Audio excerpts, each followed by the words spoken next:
One of the most hotly debated topics, and I'd say most misunderstood in the One Piece community, is whether or not Luffy is some hero in the world at large. And to cut straight to the point, he's not. He's not a hero. While he may be our protagonist, Luffy does not go around with the ambitions of heroism the same way someone like, say, Naruto or Deku would, right? He does not seek to solve the problems of the world. He is more so a character who is always being placed in these situations when he has something to gain from it, if we're being honest, or if someone he befriends asks him for his help. Because if you feed Luffy and just ask him for help, he'll go to the ends of the earth for you. I don't know why, but in today's video, I want to look at his character and some of the decisions he's made, proving why he isn't some hero in our story. Then finally, I want to look at some other characters such as Sabo and Kuma to explain why they can be viewed as heroes, but Luffy can't. And of course, as usual, we're going to be providing examples for the video. So with all the preamble out of the way, I want to say thank you guys so much for the support you've been showing on the last video. I'm really happy with it. Please continue liking, commenting, and subscribing. We're still trying to hit 1,300 subs. So, you know, please do that down below. But now, let's get it done.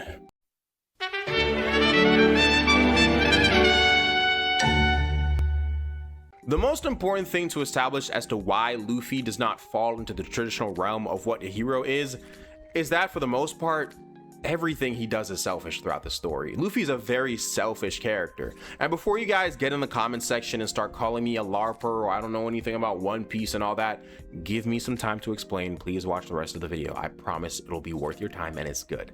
You know, from the very beginning of the story, Luffy does what he wants when he wants. He is after freedom. It is his ultimate goal in life, his ultimate dream in life, if you will. And this is what usually gets him into conflicts with other pirates or the world government at large. Luffy believes this freedom should be afforded to everyone, which is very much a value that a traditional hero would show. I'll agree with you there.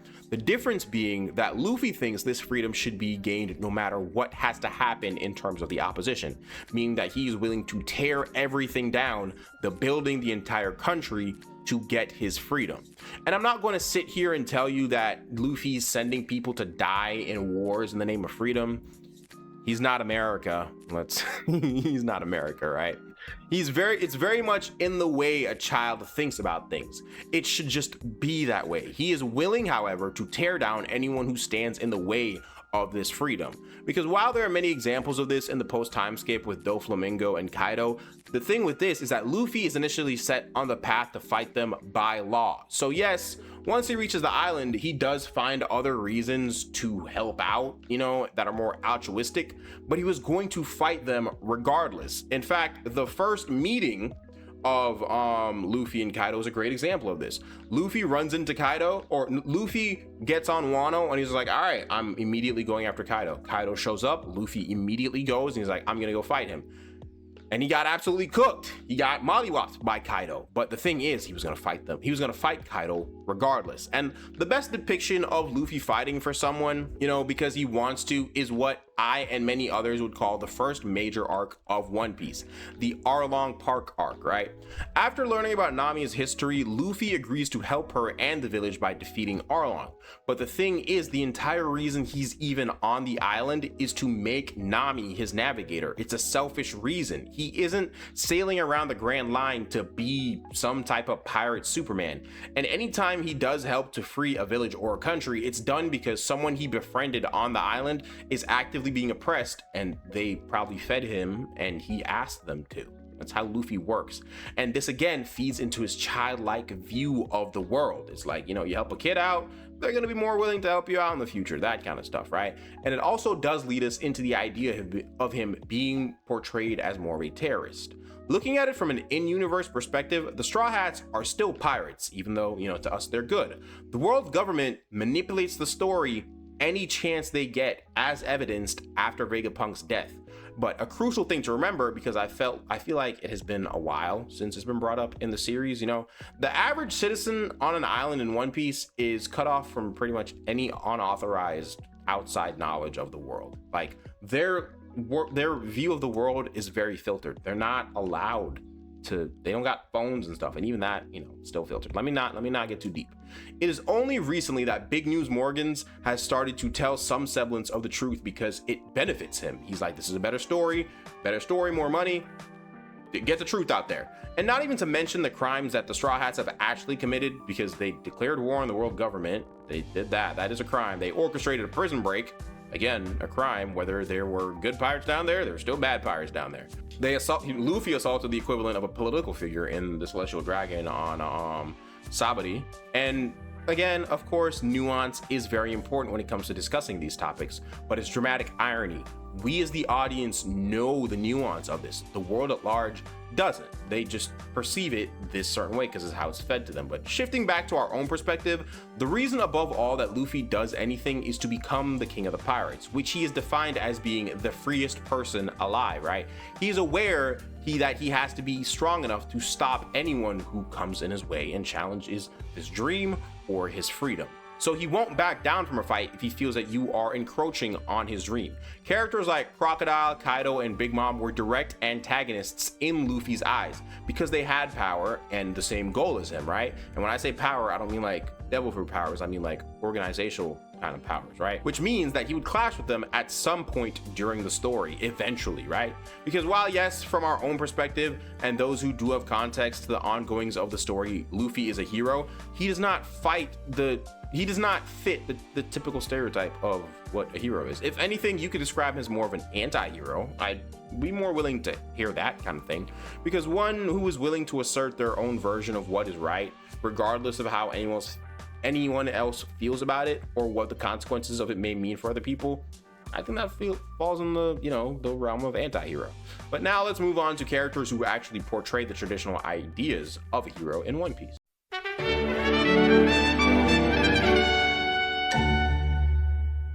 So when it comes to the idea of traditional heroes in One Piece who are out to make a change in the world, I believe the best place to start in the One Piece story is with the Revolutionary Army, because they are literally the best example of this in the story, right? This is their set goal. It's Monkey D. Dragon's ultimate goal in the world of One Piece to overthrow the world government and the Celestial Dragons at large because of what he saw when he was a Marine for a little bit on, what's that island God Valley. On God Valley, right? They seek to free the oppressed nations, the slaves, and overall free the world from the tyrannical rule of the world government. And while Luffy may agree with these ideals and values that they have and hold, he isn't going out of his way to explicitly stop these kinds of atrocities from happening. Again, he's not some altruistic guy going out there being Superman. That's not what Luffy's doing. And getting to more specific with it, while we do have characters like Sabo who are great examples of heroes in the story because he's literally called the Flame Emperor, and the Flame Emperor is praised as a hero, right? I think we can all agree when I say that Kuma might be the best and the biggest hero in One Piece so far. He has been one of the most self-sacrificing characters in the entire series. He grew up in slavery under the world government and watched his parents die to it, losing his mom first, then literally watching his dad get shot right in front of him. And he just kept going through it, Through all that, he still decided to be a good person, taking on the pain of pretty much everyone in the village every week for 8 years when he was the priest. And keep in mind, he did it for 8 years. Kuma was 17 when he was a priest. He did that from the ages of, do some math, 9 to 17. Bro, come on. Kuma's, oh my God, I'm getting hyped for Kuma, bro. I'm getting hyped for Kuma, bro. And even before he joined the Revolutionary Army, Kuma was taking on the pain of others without asking for anything in return. As if he didn't suffer enough at the hands of the world government, the love of his life, Ginny, was kidnapped and experimented on by the world government, resulting in her death. And then he had to take in the daughter of Ginny and not even probably a Celestial Dragon who raped her. And he has to take her in as his own. And even when he finds some semblance of peace with this, because, Kuma, peace doesn't last very long for him, Bonnie would then go on to develop the same sapphire scale disease that killed her mother. The same thing that, what's that spider motherfucker's name, bro? I hate him so much. Saint Saturn infected her with then it passed on. And to prevent Bonnie from dying to this disease, Kuma then went on to strike a deal with the world government, offering up his own body to be researched in order to create the pacifistas, because he trusted Vegapunk to create some form of self-defense system to protect people, right? Whatever it is.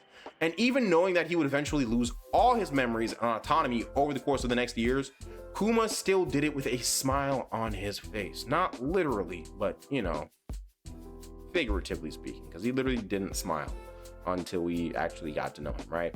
But on top of all of this, even while serving as an agent of the world government as one of the 7 warlords of the sea, remember when they were the ultimate threat in One Piece, Kuma still did what he could to protect those he could from the world government's tyranny. Look at end of Thriller Bark with him, Luffy, and Zoro, that kind of stuff, right? And once he was fully converted into a cyborg, he was sent back to Marijois to be a slave for the Celestial Dragons again. And you would think this would be the end of the story for Kuma, but no. Once he learned that his daughter Bonnie was in danger, his primal instincts kicked in, giving him a singular goal, which is to save his daughter at any means necessary. Meaning that Kuma's selflessness and love for his daughter is very much a primal ingrained instinct for him, right? And before, you know, you guys say I'm assuming, we have to think back to when Lilith spoke about mechanical sea beasts and how the Vegapunks are unable to erase that primal instinct in them, even if they've been mechanized, even if their brains have been taken over by mechanical things, right? Computers. That primal instinct is still there, and those are Kuma's primal instincts. His primal instinct is to just be a great person. Kuma is one of the best heroes in One Piece. I love it. And pirates in One Piece may not subscribe to the traditional idea of what a pirate is. They may all have their own unique moral codes depending on which crew you're talking about. But Luffy, in terms of Luffy, he has been, you know, he has the traits and moral compass of a traditional heroic protagonist. But he's not some altruistic being doing good things because he thinks he has to do it. He's not the Superman of the Grand Line, right? There's a quote that he says, I'm sure a lot of you have heard from the One Piece edits, and I love it so much. It's not about if I can, I'm doing this because I want to, which sums up his character perfectly to me. And this quote is actually something I practice in my own daily life, and I encourage other people to do. Anything and everything I do in life is because I want to, because you live it once, so live it the best you can, that kind of stuff, right? But that's the video. You know, let me know your guys' thoughts down below in the comments. I respond to all of them, promise you I do. And if you enjoyed, please consider subscribing, liking, and maybe check out another video. You made it this far in this one, you made it this far in this one, you can check another one out. It'll be just as good. But I will see you in the next one. I love you. Goodbye.